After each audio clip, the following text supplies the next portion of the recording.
Hey guys, in this video, I will show you how to create an artifact in Claude AI. All right, let's begin. First, make sure you are logged into your Claude AI account. Once you're inside, navigate to the left sidebar and locate the Artifacts section. Click on it to view existing artifacts or explore inspiration if you want ideas before creating your own. To start a new artifact, click on the Create Artifact button on the screen. Next, choose a category that fits your goal, such as apps, games, or creative projects. After selecting a category, Claude will begin generating a starting point for your artifact. Once it's ready, describe clearly what you want to create. This could be a document, code snippet, or interactive tool. You can also include specific instructions or formatting preferences. Claude may ask follow-up questions to refine your request before generating the final result.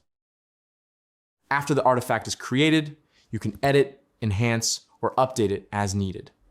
When finished, you have options to export, download, or share it. You can also publish the artifact and copy its link for easy access. So that's basically how you can create an artifact in Claude AI. That's it for this video. Thanks.